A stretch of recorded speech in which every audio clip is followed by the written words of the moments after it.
my birthday party, Amelia pushed me into the pool. She stood by the edge of the pool, coldly watching me struggle in the water. Her gaze was filled with hostility. She said, "Sophia, you have no right to speak in this house. You're just one of my dad's many women. Don't be so full of yourself. Don't think you can take your mother's place." Looking at this child I've taken care of for 5 years, I felt very uncomfortable inside. I never thought about replacing your mother. Not in the past.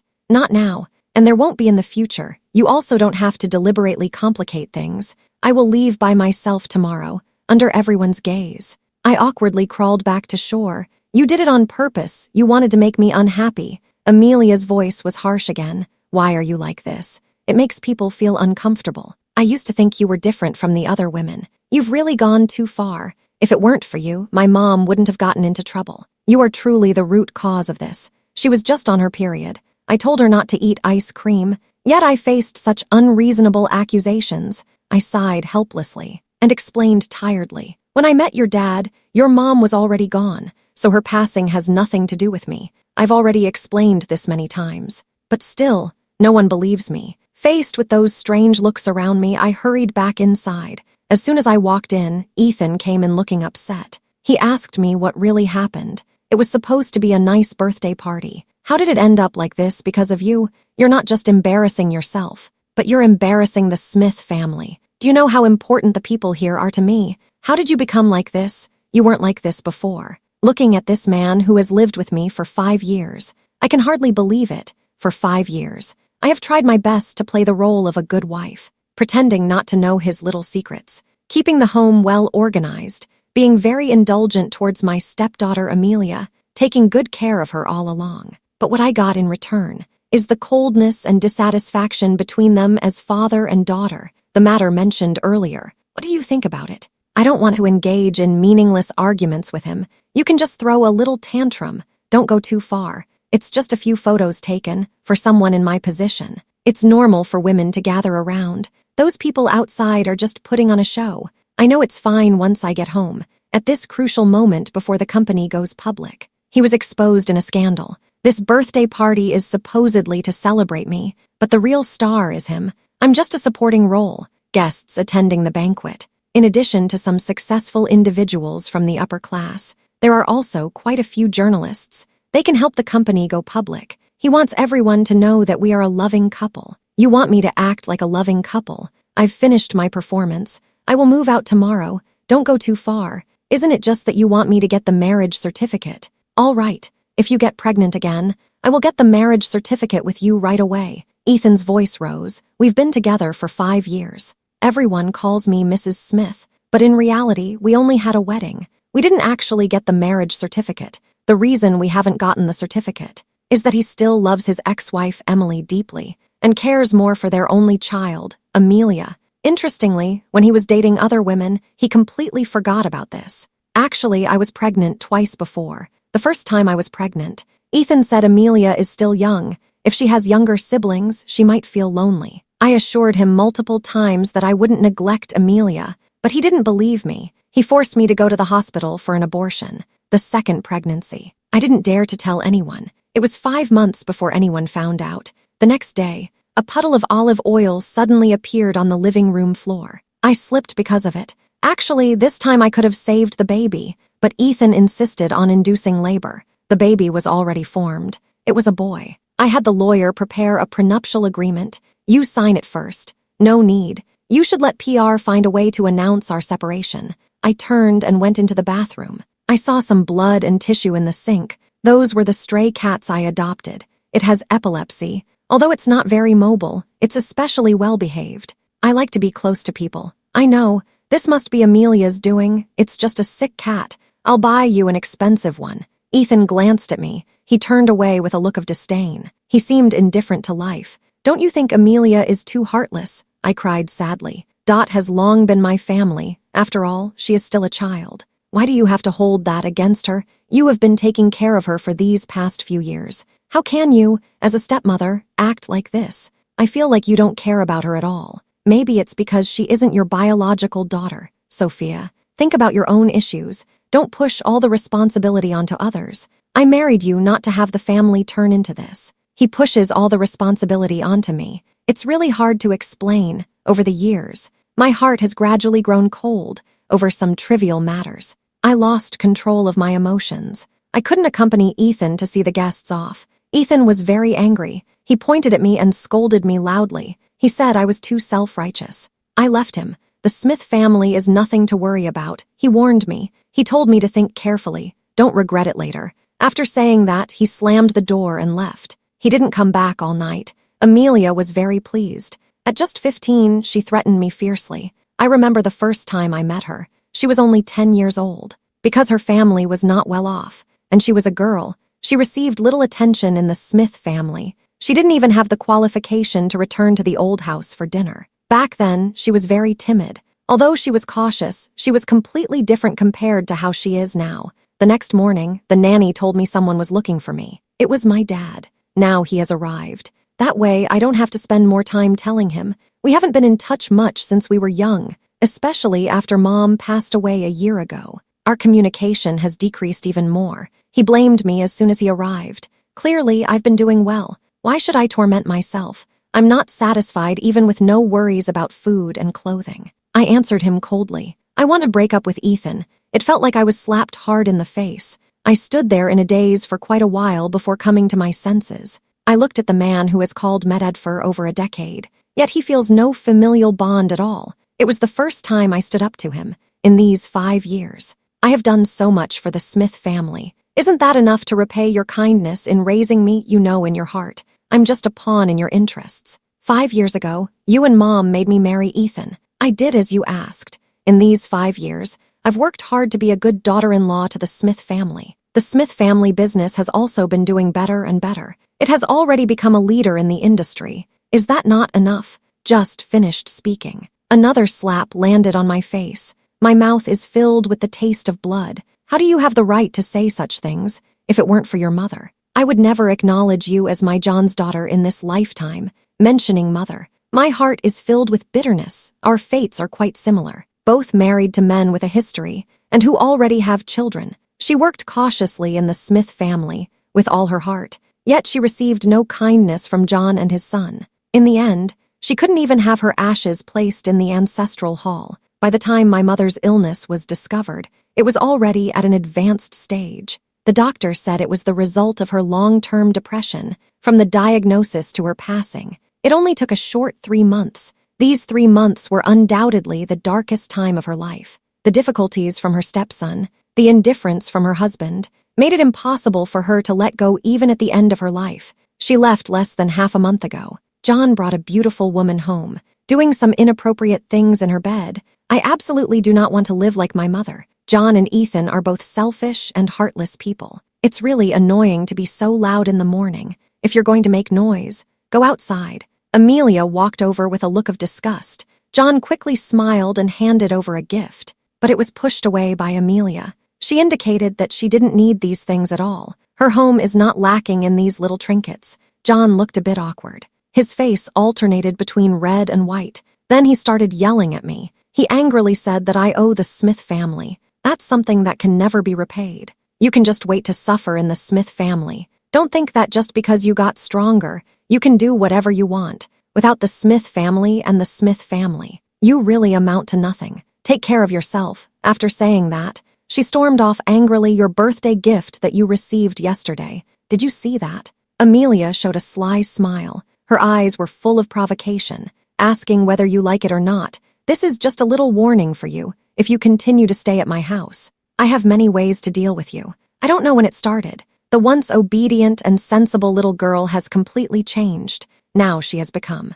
very domineering, harboring resentment towards me. I think the change began after Olivia appeared. Olivia is Amelia's piano teacher. She just graduated from university. She is young and beautiful. Her personality is gentle and considerate. More importantly, she looks very much like Amelia's mother, Emily. Because of this, she easily won the favor of the Smith family father and daughter. At this moment, Ethan returned, followed by Olivia. Miss Olivia, you're here. It's only been 2 days since we last met. I really miss you so much. Why don't you just move in with me? That way, I wouldn't have to think about you every day. My dad would definitely think that's a good idea too. Right, Dad? Amelia excitedly rushes over. She gives Olivia a big hug. In the past, she used to be that close to me too. Ethan didn't answer whether he did or didn't. Then, Amelia immediately goes to get Olivia some slippers in this home. Olivia not only has her own slippers, even the dining utensils and blankets are specially prepared for her. She seems more like the mistress of the house than I,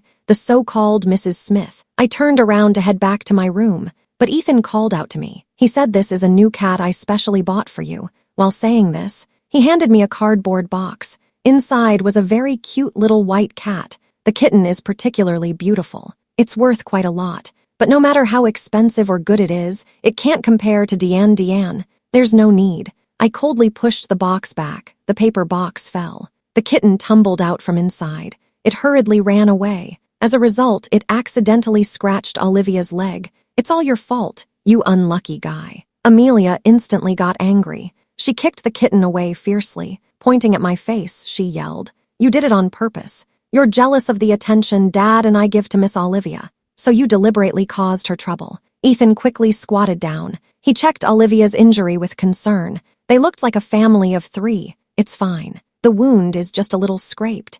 Olivia gently comforted the Smith family father and daughter, while casting a triumphant glance at me. From the moment she first walked into this house, I sensed her ambition. She never took me seriously, always seeing herself as the winner, and she never intended to hide her thoughts from me, but I've long since lost my heart. I don't care about such a stepdaughter and her attitude at all. What does she want? She can take whatever she wants. Although the wound didn't bleed, Ethan is still very nervous. He directly carried Olivia upstairs. "Look at this. Dad is very attentive to Miss Olivia. If you were smarter, you should leave quickly." Amelia looks like she won a competition. She confidently continues speaking. "Let me remind you first. When you leave, make sure it's clean. Don't take what doesn't belong to you. Also, the gifts Dad has given you over the years, you can't take those either. We need to settle this account clearly." I smiled lightly, looking at her arm. I questioned her back. "Settle the account, all right. We should also seriously calculate between us. If you don't look closely, the scar from the burn on her arm is almost unnoticeable now." Amelia was 13 years old. She accidentally burned her left arm with scalding hot water to prevent her from having a scar in the future. I transplanted skin from my waist to her, because I easily scar. Since then, every time Ethan sees the scar on my waist, it's obvious that he feels some disgust inside. In the end, he even became unwilling to touch me at all. I remember when Amelia's wound was healing. It was extremely itchy. I couldn't sleep at all. I held her day and night to comfort her, but what I got in return was her indifference and resentment. I never thought about wanting her to repay me. Now it matters even less when I bring this up. I just want her to understand that all these years, I have been a stepmother without guilt. I turned and went upstairs. As soon as I entered the room, I saw her tangled up with another person on my bed. I applied medicine to her. Ethan saw me come in. He seemed a bit uncomfortable. He immediately stood up.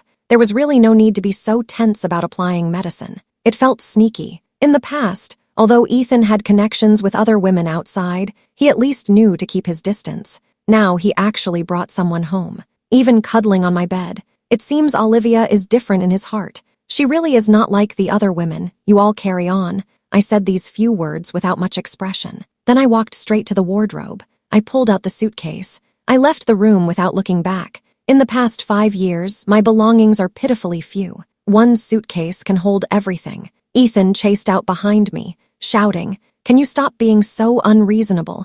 I'm just applying medicine to her. What do you want in order to be satisfied? I bought a cat to give to you. This is already a concession. Don't push your luck." I quietly went downstairs. I picked up the injured kitten. I took out my phone and transferred 10,000 yuan to Ethan. Then I smiled at him. "Say it. I took this cat with me. I don't want it to be trapped like me. Stuck in this place, I walked away with great determination. Then I arrived at a remote little town. My mom said Grandma left a house for me here. The house is a bit old, and it's not very spacious, but it's very warm. The kitten and I settled down in this little town. We started a new life. After settling down, I became a volunteer at the local welfare home. The children there are each unique little angels. Some cannot hear, some cannot speak, but their innocent smiles deeply touch me. They are the most adorable beings in this world. I teach them how to paint, and I also teach them how to dance. There is no luxurious life or material distractions here. Instead, it is filled with the essence of the simplest life. Later, I shared a fundraising event for a charity concert in my social circle. It caught Lucas's attention, actually. I started volunteering to a large extent. It was influenced by Lucas. I saw him wholeheartedly dedicated to charity work. Although he faced many difficulties, he always maintained that genuine joy from within. Lucas brought a group of enthusiastic people here to support us. Their arrival revitalized this welfare home that had been struggling to hold on. It brought new hope. Half a year passed in the blink of an eye. The welfare home's visibility increased more and more. My biggest worry eventually happened. Even though I tried to avoid appearing in photos and videos during various events, I still couldn't escape the media's live camera. That day, I was playing hide and seek with the kids. Suddenly, Ethan and Amelia appeared in front of me. Ethan stared at my obvious belly. His face was filled with excitement. He said, "You're really pregnant." Although it only appeared for a moment on camera, I still recognized you at a glance. Sophia, I know this is the child I conceived after getting drunk that time, right? It hasn't been easy for me to find you these past 6 months, but now I've finally found you. Saying that, he eagerly wanted to touch my belly. I instinctively dodged, because he had mercilessly made me have an abortion. And when my mother passed away, he, as my husband, didn't even show his face. This completely disappointed me in him. Since then, we have never been close again. He has been living indulgently outside, with many girls around him. Naturally, he has no interest in me. Half a month before leaving, he got drunk. He wanted to have a deeper relationship with me. I resisted desperately, but all I got in return were a few slaps from him. He completely ignored my crying and pleas for mercy. He forcibly held me down and kept shouting out the names of other women. The humiliation of that night led to my pregnancy. Before that, my body suffered greatly from the miscarriage and induction. If I give up this child again,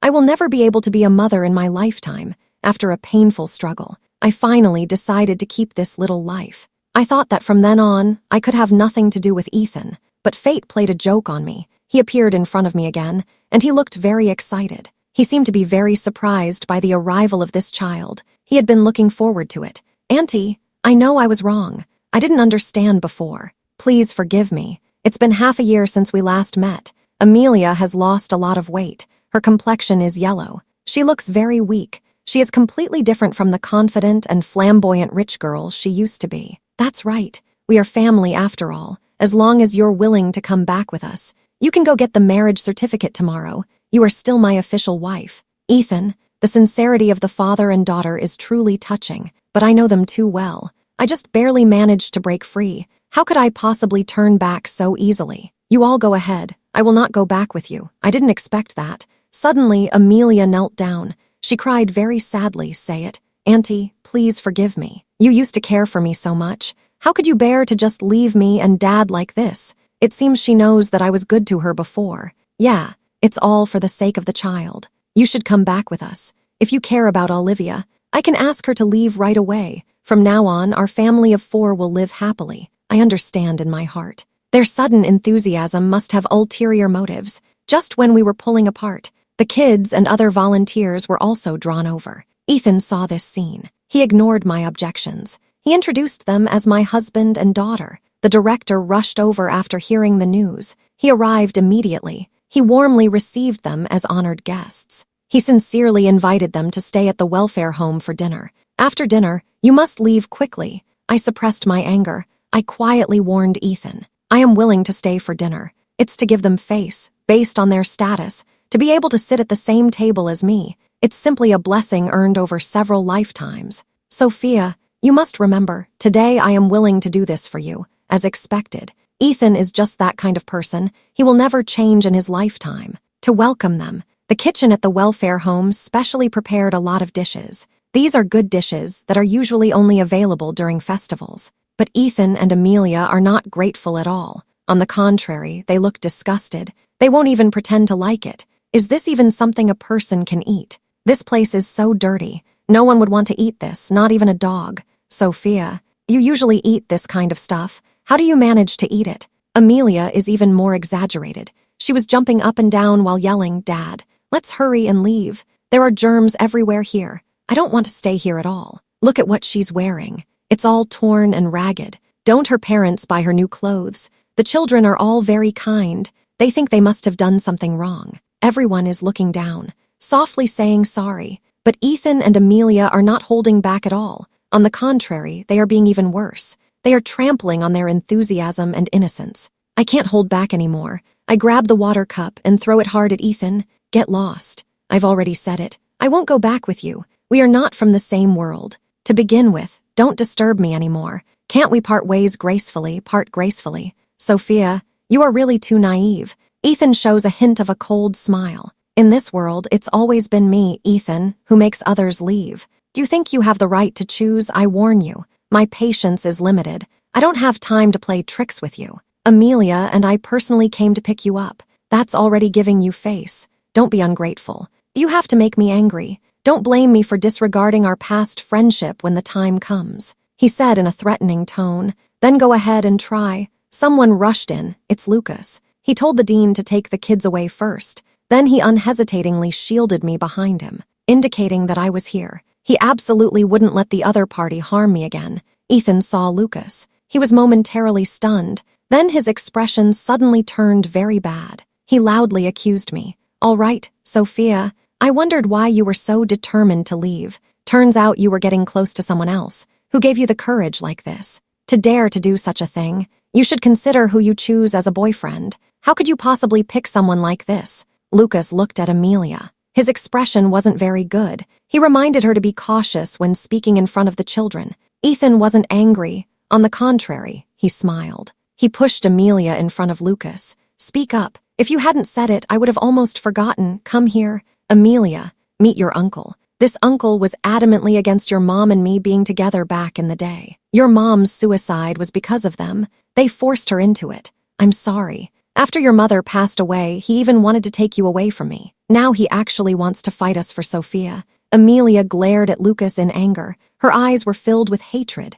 It's not like that. Amelia, you're still young. There are many things you don't understand. Things are definitely not as he says. I'm your uncle. How could I possibly harm your mother? Lucas looked anxious. He quickly explained. Amelia was trembling with anger. She pointed angrily at Lucas. Through gritted teeth, she said, I've seen you. Every year on the anniversary of my mother's death, you always quietly follow behind us. Ethan looks shocked, thinking to himself, impossible. He can't possibly know where Emily's grave is. It all starts with how Lucas and I met. I pat Lucas on the shoulder to help him calm down first. Then I sighed and said to Amelia, every year on the anniversary, you always visit your mother. He does the same, but he stays away so as not to disturb you. He can only watch you silently from afar. Year after year, it has never changed. Ethan is very angry. He wants to rush over and hit me, accusing me of scheming behind his back. I react quickly. I slap him hard. The slap comes fast and fierce. It leaves him stunned there, not knowing how to react. For all these years, I've been the stepmother accompanying her to the grave. And you, the man who always talks about loving her and her mother. Have you been there even once? Not even once. What right do you have to criticize us? Is there anything more absurd and ridiculous in this world, Amelia? Today, your uncle and I will tell you all the truths. You have the right to know. You should understand. Your mother's family background is actually quite ordinary. Your grandparents have always cared a lot about this. They never truly accepted you too. Later, I joined the Smith family. They treated you as their own child. Only then did the elders of the Smith family have to compromise on this matter. On the surface, they maintained a certain relationship. Your mother worked in a bar when she was young. It was there that she met Ethan. The two of them hit it off right away, and soon she was pregnant with you. But your grandparents strongly opposed it. They forcibly sent Ethan abroad, trying to separate them. Your mother did everything to preserve this relationship, even threatening to end her life. That's why they got their marriage certificate. But after obtaining the certificate, Ethan still went abroad. He was gone for 5 years. During this long 5 years, from the time of pregnancy to your birth, it was your uncle who took care of you and your mother. When Ethan finally returned home, everyone thought they could lead a good life. Unexpectedly, he was busy having fun after coming back. While you and your mother could only live in the shadows, your grandparents were very dissatisfied with you both. They always caused trouble, making life very difficult for your mother. She was even worse off than a nanny. Later, the union of our two families was made public. Ethan decided to divorce your mother for the sake of family interests. She couldn't accept this reality, so she chose to take her own life. At that time, we all didn't know the truth of the matter. 1 month after my wedding with Ethan, he only told me everything then. The next day, he brought Amelia in front of me. He seemed to really miss his late wife. Every time I think of this, I want to hit myself hard a few times. I blame myself for being too weak back then. That's why I was hurt by him time and again. You were wrong. No one loves Emily more than I do in this world. If I didn't love her, how could I be so good to Amelia? Ethan responded loudly. Indeed, Ethan does care about Amelia. One could even say he spoils her a lot, but that is not true love. It's just indulgence bought with money. And he is certainly not lacking in money. With his gentle and considerate image, many women actively approach him and are very attached to him. For the past 5 years, only I have wholeheartedly taken care of Amelia. Amelia, you've been asking me all along why your mother's grave was chosen in such a remote public cemetery. Actually, it's because your grandparents never acknowledged that you and your mother were part of the Smith family, and Ethan never fought for the recognition and treatment your mother deserved. He just casually found a place to bury her, and over the years, he has never once visited her grave. Amelia stood frozen in place, not knowing what to do. Lucas was already in tears. He choked up and said, "Back then, I begged him to return her ashes to me, so she could be buried alongside your grandparents. But he not only refused me, he also made things difficult for me. At that time, Lucas had no money and no background. He could only wait at our door every day. Meanwhile, Ethan hired several bodyguards. Whenever they saw Lucas, they would beat him up. After beating him, they would insult him. It was really too much. Because I couldn't bear it in my heart, I secretly went to find him. I told him Emily's grave address, and on the anniversary of Emily's death every year, I will contact him privately, so he can have a good look at Amelia and give him the carefully prepared gift to deliver to Amelia for me. I thought Ethan would be very angry, but actually he remained very calm. Amelia, Dad won't force you. The decision is yours to make. Dad's feelings for you, you know them best. If you think they are right, then you can go with them. Ethan's tone was calm to the point of making one feel tense, but Dad has to remind you,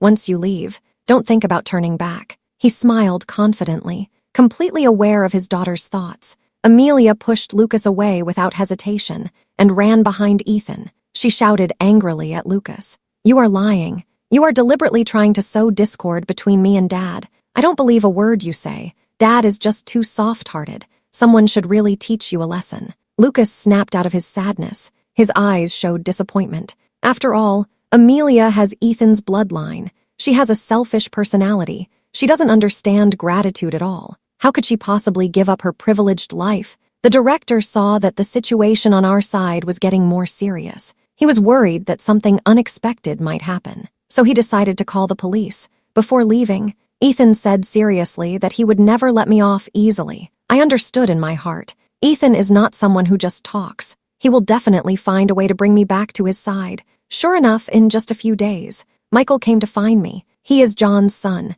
He is also my mother's nominal stepson. Actually, there are no feelings between us. Since childhood, I have also suffered from his disdain and bullying. Ethan sent him to persuade me to reconcile. It's simply unrealistic. Michael is a well-known playboy. It's been 5 years since I married into the Smith family. The Smith family's business was originally quite good, but under his reckless spending, it has really suffered tremendous losses. This is also the reason why John insists on opposing my separation from Ethan. He is getting older and still hopes to use Ethan's strength to revive the Smith family. Recently, Michael has been unusually nice to me. He donated several truckloads of supplies to the orphanage, and he keeps emphasizing that as long as I reconcile with Ethan, he is willing to donate $5 million, all to the orphanage. Before I could say anything, the director firmly rejected him. Sophia's life should be decided by herself. Although our orphanage is not well equipped, we will never accept such conditional capital.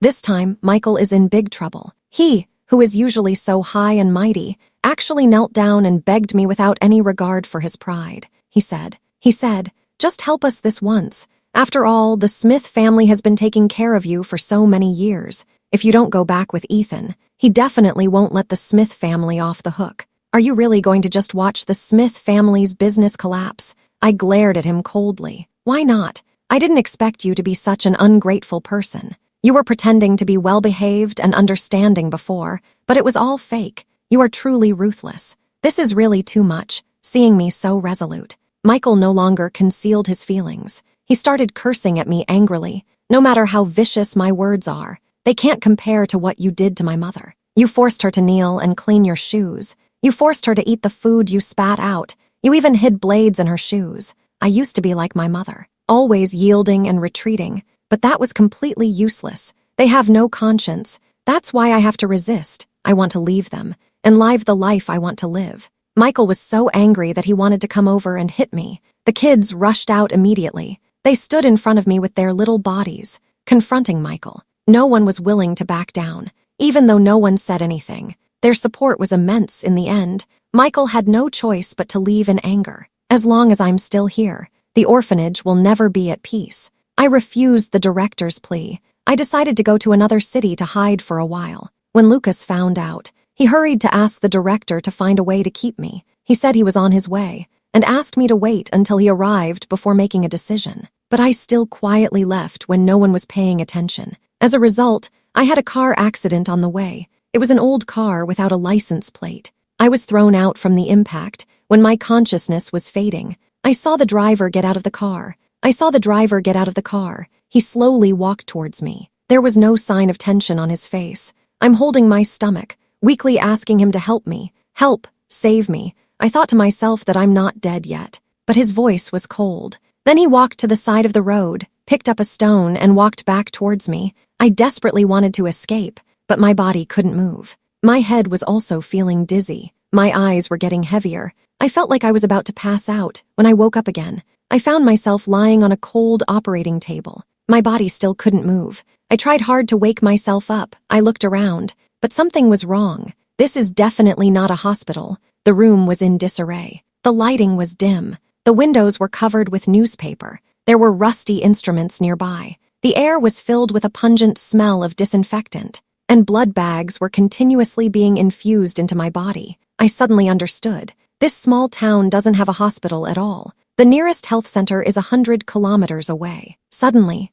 I felt a chill. It rose from the soles of my feet. The hair on my body stood on end. Noisy sounds came from outside the door. Which of you is her family? Although this is an unlicensed clinic, family consent is required before the surgery. It's the rule. To be honest, I only dared to take this surgery for the money. To avoid trouble later on, family consent must be obtained. Make a decision quickly. Is it to save the mother or the child? It turns out the perpetrator wanted to harm me. Fortunately, a passerby came by. They saved me and brought me to this nearest clinic. Ethan and Lucas kept calling. The clinic contacted them. That's why they showed up here together. That's why they would appear here together. I am her husband. I'm here to sign. I don't want the small one, I want the large one. Such heartless words. Only Ethan could say that. That's right. Exactly. We must save the small one. We absolutely must save the small one. Amelia anxiously agrees from the side. Just a few days ago, she was kneeling and crying, confessing to me. What's going on with you all? This is a matter of life and death. Lucas is almost going insane with anger. He shouted it out directly. They are not even Sophia's family. They have no right to sign. Who among you is actually family? If this drags on, both lives might not be saved. I'm willing to pay, no matter how much it is. We must save the person. Ethan is extremely anxious. He says eagerly, please help me. My dad has a lot of money. He is willing to give you any amount. I'm running out of time.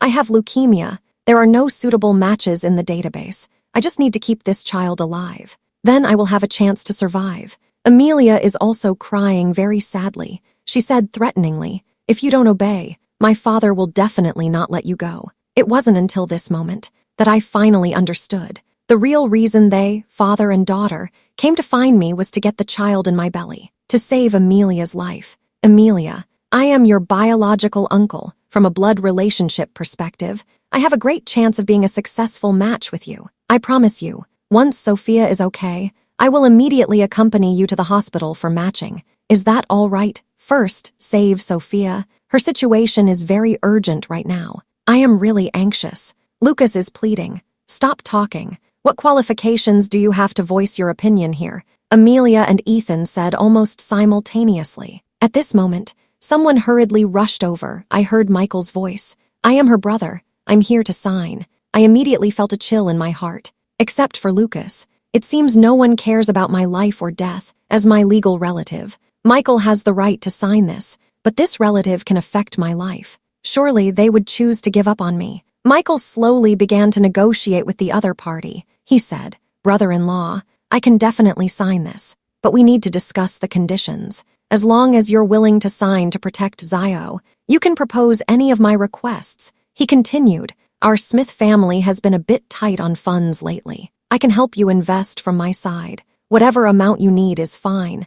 And for the next 5 years, even a 10-year partnership, I guarantee that only your Smith family can do this." Ethan promised without hesitation. I can't hear the situation outside from inside. I only felt a rush of chaos. Lucas is making threats. Michael is begging for mercy. And Amelia is desperately crying out. The scene is a complete mess in the end.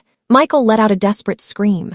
A person rushed into the operating room in a panic. Shaking, they injected me with a dose of anesthetic. As my consciousness gradually faded, I heard him trembling as he spoke. "This is insane. Someone is going to die. There's been a murder. I have no idea what exactly happened, but I know Lucas was definitely trying to protect me." When I woke up again, I found myself lying in a hospital bed. The director was right beside me, keeping watch. Lucas was taken away by the police for intentional injury. Actually, he was just anxious. He stabbed Michael with a knife, forcing him to sign the big company's name.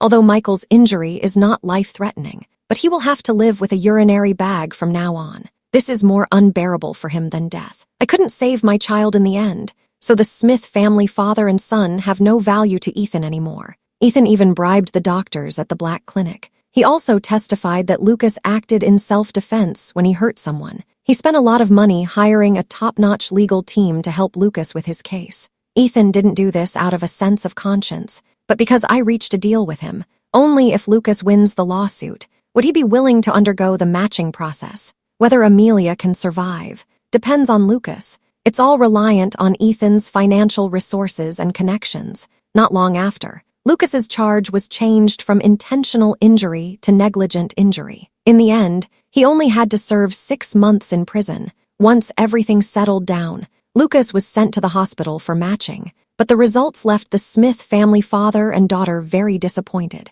The matching failed. Amelia could only pray desperately to the heavens. "I hope a miracle will happen. I know this person, Ethan. He holds grudges very deeply. He won't let me off easily. He will definitely come up with various ways to make Lucas suffer in prison as a way to take revenge for what happened before." Recently, I have been forcing myself to remember every detail of that accident. The driver looked very familiar to me, like someone I know. But I didn't tell the police about this. Instead, I returned to that place that had troubled me for 5 years. There, I saw Olivia. Now she is the mistress of this villa. Her demeanor exuded a sense of pride and arrogance. She looked at me with a condescending attitude. However, when I threw a stack of photos in front of her, her smile suddenly disappeared. That stack of photos all belongs to her father. I sold the old house. With the money from the house sale, I hired a private investigator to look into this matter. "The person who hit me is your father." "Right.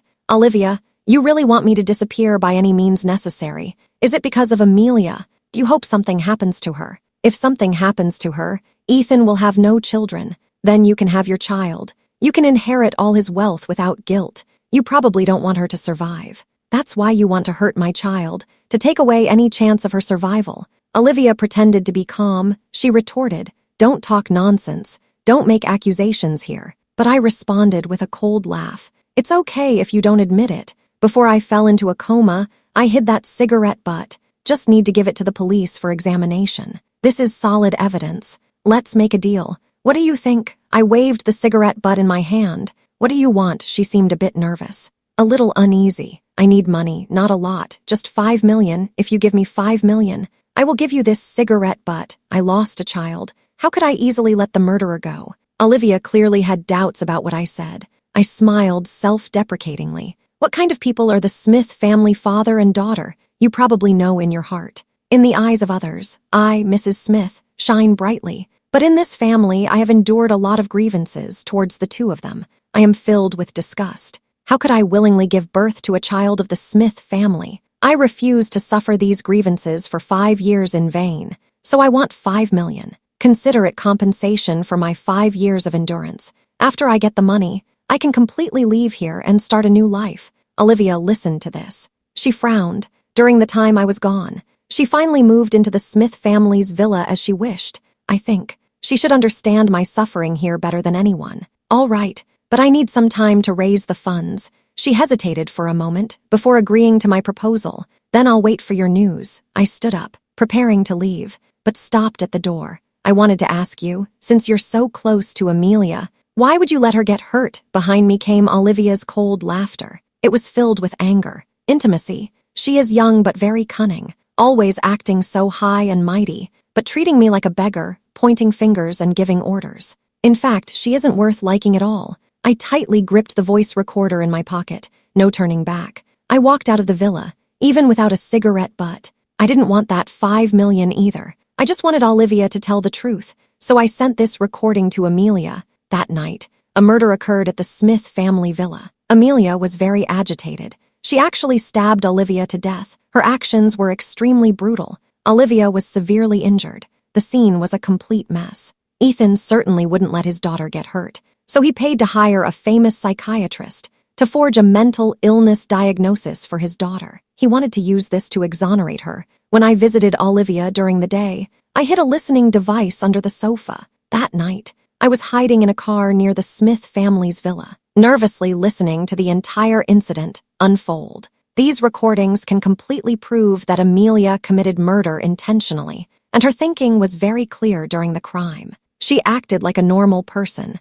I took those recordings to find John. Now his son is in trouble. Ethan is still scheming behind the scenes. John must be furious inside. To deal with Ethan thoroughly, John spent quite a bit of money. He posted those recordings online, even if they get deleted. He keeps reposting them, which is giving Ethan a huge headache. Clearly, just public criticism and insults are not enough. I'm waiting for someone to appear. I know he hasn't had a chance to get close to Ethan. This person is Olivia's father, the one who once tried to run me over for his daughter. He has done many things. He loves her dearly. That day I arranged to meet Ethan. It just happened to be Emily's death anniversary. I didn't go to the meeting because I was going to pick up Lucas from prison. We hadn't seen each other for 6 months. He was obviously much thinner. I'm sorry. Please don't hate me. At that time, I just wanted to save you. Lucas's voice was choked. His eyes were full of regret. I took the initiative to hug him. My tears flowed uncontrollably. It's okay. Everything is in the past. No one will disturb us anymore. The next day, we were preparing to return to the welfare institution. At the boarding gate, I received a news notification on my phone. The news said that the only son of the Smith family was murdered yesterday. He died a terrible death. The murderer used a dagger to cut off his head. Then he committed suicide. The investigation revealed the murderer was the victim's lover's father. I had no idea Ethan went through such pain before he died. Have you ever felt a twinge of regret for your actions? Lucas and I didn't click on that news. We silently turned off our phones. Both looked out at the sky and clouds. I know. The person Lucas can't let go of is Amelia. You don't need to worry. Amelia has found a suitable match. It's just that, for a long time to come, she will have to spend it in prison because she killed Olivia when she was 16. Once her body recovers, she will face legal consequences. Without Ethan's protection, the elders of the Smith family will no longer care about her situation. I hope she can seriously reflect on her mistakes in prison. Lucas and I also need to start a new life.